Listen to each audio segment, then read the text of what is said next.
Bonjour à tous, Amaury de Sensé, je suis cofondateur de la société AgriCarbone, que je vais vous présenter aujourd'hui avec pour appui un PowerPoint. Donc AgriCarbone est une société que nous avons créée il y a près de 3 ans maintenant. Pourquoi AgriCarbone? C'est en lien avec l'agriculture du carbone.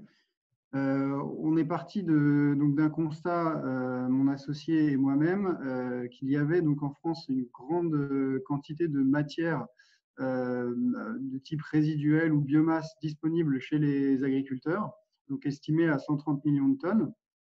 Donc finalement, c'est une grande quantité de carbone organique qui pourrait être valorisée dans différentes filières, soit des filières existantes et encore peu structurées, donc on pourra parler du paillage dans les régions d'élevage, ou alors sur des filières qui sont en développement, émergentes, comme la méthanisation qui est en plein boom en ce moment, la combustion de biomasse, peut-être même un jour donc la chimie du végétal ou les biocarburants de deuxième génération. Et donc, on a constaté que ce gisement était disponible de manière importante, qui pouvait être valorisé dans ces filières, mais que finalement, il n'y avait encore que peu de matière sur ces 130 millions de tonnes qui étaient réellement valorisées et qui bénéficiaient réellement aux agriculteurs qui pouvaient les produire. Ce constat, il était partagé par l'ADEME, qu'on cite ici dans cette diapositive, qui faisait dans un rapport en 2015, qui tirait la conclusion du fait que les filières avaient besoin manquaient de structuration pour pouvoir approvisionner des projets importants de consommation de biomasse du type des bioraffineries et des productions de carburants de deuxième génération. Donc le constat était simple. Concrètement, il y a un besoin d'un client. Là, ici, c'est un méthaniseur qui recherche des biomasses donc au meilleur prix, rendu sur son site de méthanisation, donc via une offre clé en main.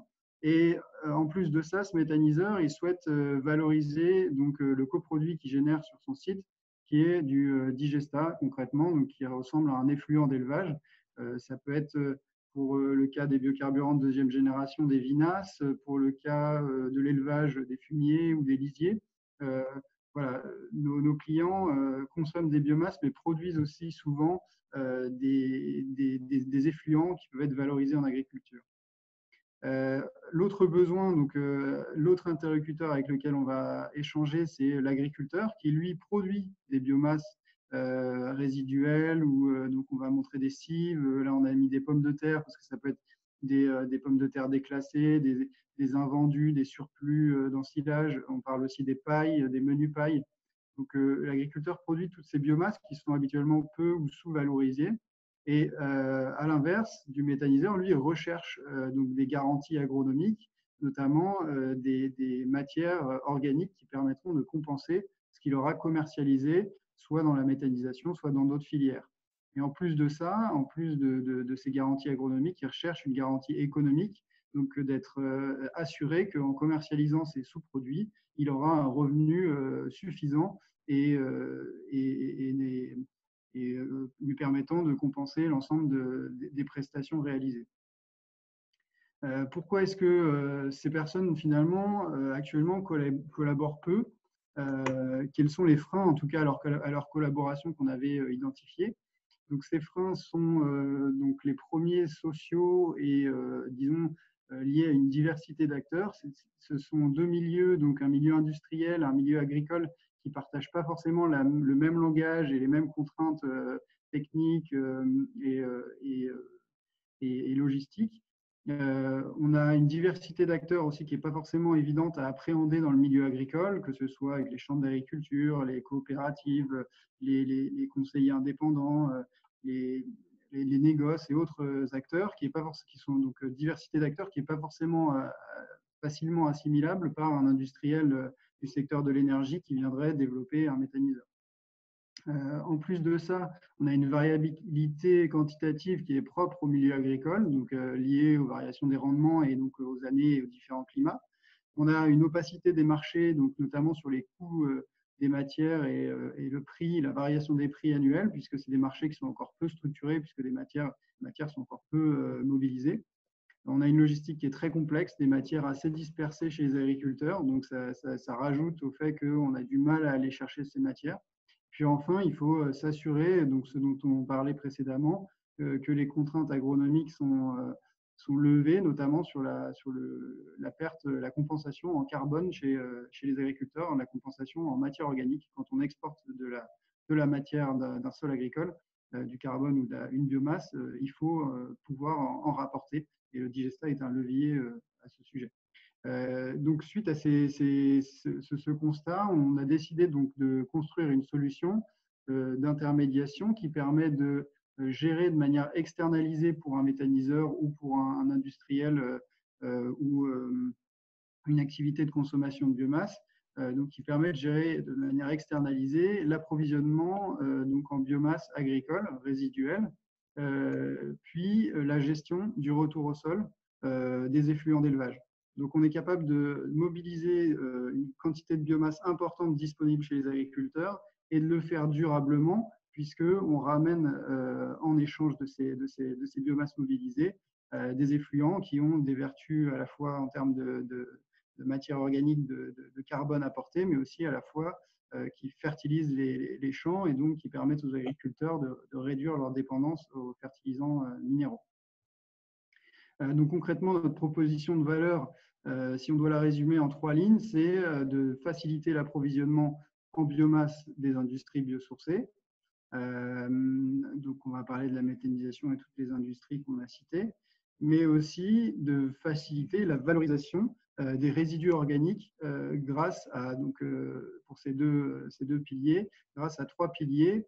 La neutralité, qui est, donc nous sommes un acteur intermédiaire qui est capable de garantir aux agriculteurs une durabilité des exportations, une garantie de l'intérêt économique de fournir ces matières, une expertise agronomique sur la production notamment de cultures intermédiaires à vocation énergétique, sur le cycle du carbone dans les sols agricoles, et puis des outils digitaux, puisqu'on s'appuie sur un corpus d'outils digitaux développés en interne qui est en train de s'incarner sous la forme d'interface digitale à destination donc de nos interlocuteurs.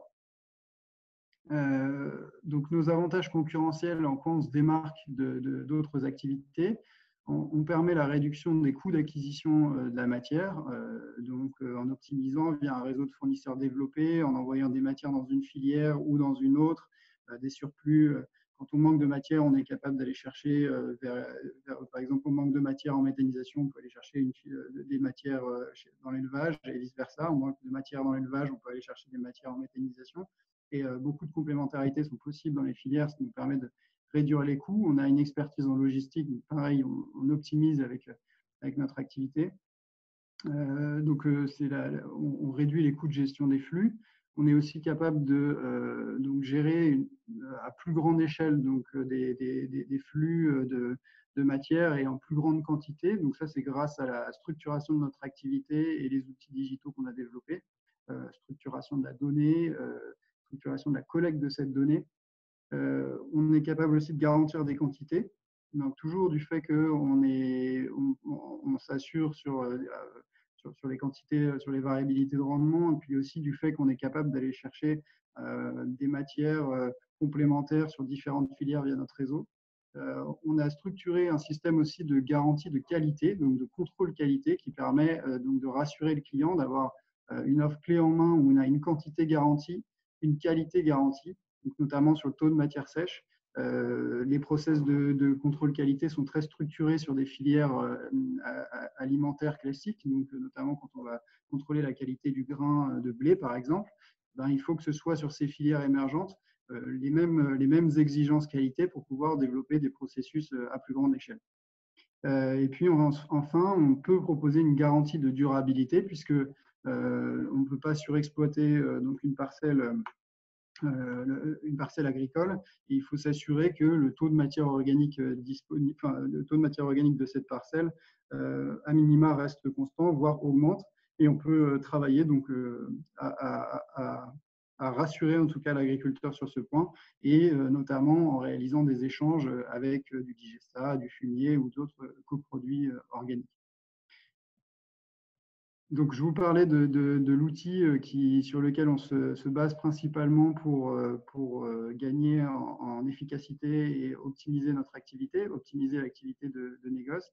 Donc, ce sont des interfaces digitales qui permettront donc aux fournisseurs de saisir des matières, aux clients de saisir des demandes, et puis à chacun de bénéficier d'un suivi de l'ensemble de la chaîne logistique, donc avec mise à disposition de tickets de pesée, de factures, de bons de livraison, tout ça sur une seule interface. Donc un mélange entre un intranet et une interface de suivi logistique. Donc, on a mis en place du design thinking pour que ce soit pertinent et facile d'utilisation. Il y a une traçabilité digitale donc, qui permet de garantir l'origine des matières, notamment à la balle de paille, qui va être mise en place progressivement. Donc, il y a toute une algorithmique qui nous permet de faire un matching pertinent entre l'offre et la demande. Et puis enfin, on a beaucoup de données, notamment donc, de prix, qui nous permettront, par exemple, de faire des analyses mensuelles du prix des matières qui sont habituellement faites sur des matières nobles, ce qu'on pourrait appeler nobles comme du grain, mais pas du tout faites sur des marchés encore plus structurés comme les biomasses résiduelles et la paille, par exemple, qu'on peut cibler. Les marchés qu'on vise actuellement en 2020 et pour les années à venir. Donc, on cite différents marchés. On parlait donc voilà de la méthanisation qui est qui représente 50% de notre chiffre d'affaires actuellement. Mais on travaille aussi donc sur les matières fertilisantes qui nous permettront de compenser les biomasses exportées.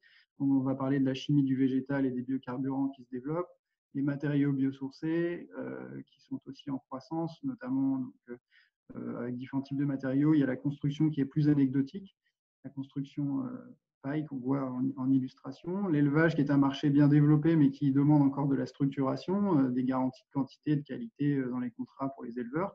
Les champignonnières qui est un marché stabilisé, peut-être un peu en décroissance sur la consommation de la paille, donc qui est plus anecdotique de ce point de vue-là. Et puis la combustion et la pyrogasification qui ont tendance à se développer aussi.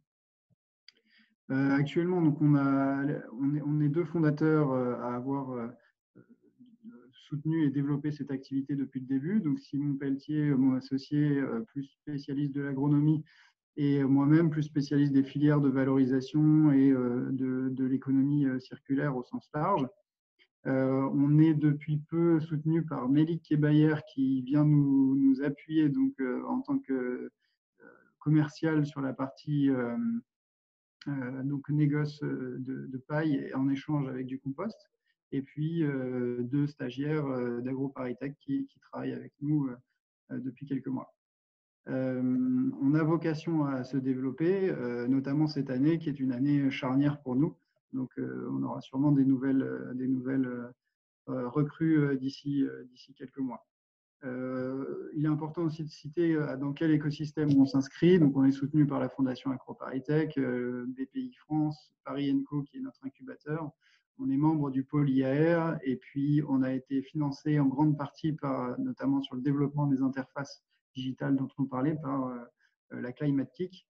Et puis on est aussi labellisé Green Tech Verte. Vous pouvez voir quelques articles à notre sujet qui sont diffusés sur le net. Donc, merci pour votre attention. N'hésitez pas à me contacter ou à nous contacter donc sur contact@agricarbone.com. On aura beaucoup de plaisir à vous répondre. Merci, à bientôt.